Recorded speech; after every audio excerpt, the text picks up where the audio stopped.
Madame la Présidente, Madame la fondatrice de Résalliance, chère Joël, Madame la fondatrice de Structurel, Mesdames et Messieurs, en vos titres et fonctions nombreuses et à ne pas douter de grande qualité, il me revient effectivement le vif plaisir et l'insigne honneur de prononcer quelques brefs mots de clôture à l'issue de ce très riche événement dans les magnifiques locaux de nos confrères de la FER, dont je salue, ou je profite de saluer le directeur général adjoint Olivier Sandeau, auquel j'adresse mes amitiés, mais son siège étant vide, vous le transmettrez et je vous en remercie.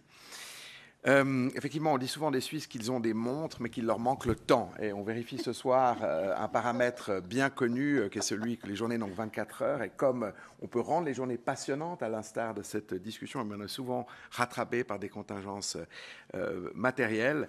Mais je suis très heureux, je le dis ici, d'être présent cette journée internationale contre le harcèlement et pour l'inclusion dans le monde du travail, dont je ne doute pas qu'elle sera inscrite au répertoire officiel, au même titre que les nains de jardin, mais dans une proportion bien plus essentielle, puisque le parallèle a été fait, des Nations Unies, puisque j'ai cru comprendre que c'était eux qui tenaient ce registre. Et je souhaitais d'abord remercier les organisatrices de la manifestation qui nous réunit ce soir. Une table ronde de premier plan, laquelle est venue nous rappeler, si besoin était, la nécessité d'engager en tout temps et en tout lieu, et là c'est mon rôle d'ambassadeur ou de parrain, moi j'accepte volontiers, je ne fais pas l'analogie avec quelques mafias calabraises ou d'ailleurs, les mesures qui s'imposent pour lutter contre les discriminations dans l'environnement professionnel. Les outils ont été largement évoqués, ils vous sont connus, ils doivent être actionnés au quotidien. Dans ce processus qui conjugue subtilement prévention et sensibilisation, qui doit allier incitation et répression, se dégage une certitude qui conforte ma propre conviction, les entreprises font partie de la solution. Et c'est ce constat qui s'avère également probant sous l'autre angle de la durabilité, parce que c'est ce dont on parle, la durabilité avec ses doubles composantes, la dimension environnementale, où là les entreprises ont des responsabilités à assumer, et l'angle social que l'on évoquait. Les acteurs privés, et notamment ceux que représente l'institution que j'ai le plaisir de diriger, la Chambre de commerce, ont un rôle prépondérant. Et ce constat, il est sans appel. S'agissant de la dimension sociale, je reviens aux fondamentaux que revêtent les objectifs de développement durable auxquels nous sommes toutes et tous, pour lesquels nous sommes engagés, dont le 8e, je vous rappelle ici, consacre le travail décent et le 5e, l'égalité des sexes. Donc on est clairement, on évoquait quelques conventions onusiennes non ratifiées ou non encore ratifiées. C'est important de se rappeler un petit peu ce qu'est le cadre, et ça doit être mes vieux réflexes d'avocat, dans lequel on intervient. Et donc les acteurs économiques sont à mes yeux dépositaires d'une responsabilité, mais ils sont avant tout, et ça c'est aussi ma lecture libérale, responsables, en ce sens qu'ils sont conscients, très largement, des enjeux éthiques, financiers, mais également réputationnels qui dictent la nécessité de lutter contre le harcèlement et donc l'importance de veiller à ce que chaque individu puisse exprimer son plein potentiel dans le cadre de ses activités professionnelles. Et qu'il n'y ait pas, l'expression m'a beaucoup touché, celle d'un « born not preferred », comme on a pu entendre tout à l'heure, c'est-à-dire ce biais que l'on retrouve, et c'est important d'avoir une lecture holistique dans un contexte sociétal, mais que l'on retrouve parfois et qui naturellement fait des ravages. Il ne faut pas non plus tomber dans l'extrême inverse, je me permets de le dire ici, c'est peut-être pas très politiquement correct, mais heureusement que l'amour demeure, et au WHO en particulier, love is not prohibited, it's just about abuses as you rightly phrased it. Donc c'est dire si la ligne de crête est parfois compliquée. Mais quel que soit, et on en est tous ici conscients, sa race, sa confession ou encore son orientation sexuelle, chaque employé mérite naturellement un traitement décent. Et il revient à l'employeur d'y veiller sur un plan juridique, d'abord en matière de protection de la personnalité, mais au-delà, dans une lecture plus prosaïque. Parce qu'un collaborateur que l'on valorise, c'est un talent auquel on permet de s'épanouir pour son bénéfice et, in fine, celui de l'entreprise et donc de la société dans son ensemble. Et Tal, tu l'as très justement souligné en parlant, en disant nous avons toutes et tous notre place dans la société, quel que puisse être notre handicap, puisque c'est à ce propos que tu t'exprimais.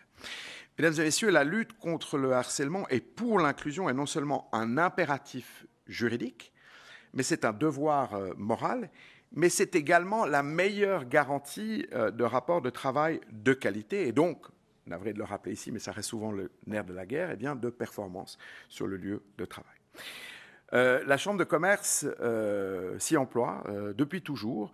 Notre modeste PME, alors ce n'est pas absolument Google, mais enfin j'ai quand même la chance d'avoir 32 collègues de grande qualité et qui défendent et promeuvent l'économie genevoise depuis un siècle et demi pour bénéfice de ces 2500 entreprises membres. C'est toujours voulu pionnière en matière d'inclusion, tant comme employeur que comme prescripteur, parce que vis-à-vis des autres opérateurs économiques. Parce que moi, je suis convaincu d'une chose, c'est qu'on peut tous être des ambassadeurs ou des parrains de la cause et vraiment walk the talk, comme on le dit, c'est-à-dire de pouvoir imprimer une certaine exemplarité. Et on l'a fait sans imposer aucun quota. Et pour ma part, et là je vais déplaire à l'audience de la salle, je ne suis pas absolument, disons, un défenseur des quotas. On préfère dans notre chambre libérale la carotte au bâton. Mais je vous étonnerai peut-être en vous disant que dans notre institution, 2/3 des effectifs sont féminins et qu'au sein de la direction, en je suis le seul mâle. Alors, j'espère pas trop alpha, mais ça veut dire que je suis bien entouré et que les décisions se prennent généralement collégialement. Nous comptons un grand nombre de nationalités, de confessions, et nous sommes dotés d'un environnement, parce qu'il existe, d'un encadrement qui est destiné à lutter contre toute forme de discrimination, avec l'appui de ce que la loi nous impose d'ailleurs. Et là, je serai un peu plus nuancé dans mon propos, parce que j'ai peut-être une confiance injustifiée dans notre système juridique, dans notre ordre juridique et dans notre système judiciaire, mais je pense qu'en Suisse, en réalité, le système est bien conçu et fonctionne notamment avec la nomination de ce qu'on appelle une personne de confiance qui, hors hiérarchie, doit pouvoir être dépositrice de ce que sont des cas, notamment de harcèlement, pour permettre ensuite, si besoin était, d'activer les canaux judiciaires. Donc c'est ce à quoi nous veillons. Et l'inclusion, elle se lie aussi dans l'actualité du moment. Et il y a un élément qu'on n'a pas évoqué, à mon avis, c'est l'inclusion active, et c'est la façon dont on peut témoigner aussi de notre solidarité vis-à-vis de ceux qui souffrent de handicap, quel qu'il puisse être, mais aussi, plus conjoncturellement, de celles et ceux qui sont dans la difficulté. Et c'est pour ça qu'à notre très humble niveau aussi, eh bien, nous avons récemment recruté une réfugiée ukrainienne, PMIS, parce que voilà, ça c'est aussi des actions que l'on peut prendre dans le monde du travail pour justement prôner cette inclusivité et ensuite naturellement veiller à ce que toute forme de discrimination soit prohibée. Je le disais, et j'en suis convaincu, les entrepreneurs font partie intégrante de la solution. Et le bel événement de ce soir, aussi utile encore une fois, Joël, que nécessaire, en apporte la démonstration. Je vous remercie de votre attention. Je vous laisse aux très nombreuses questions, même sans traduction. Où est la traductrice? Did you manage? It was okay? Yeah. You still have some voice? OK. Donc je vous laisse aux questions, mais encore une fois, bravo pour cette belle journée que l'on va inscrire non seulement à la Charte des Nations Unies, mais au patrimoine mondial de l'UNESCO, parce qu'il faut se battre comme parrain et comme marraine. Exactement. Donc Vincent...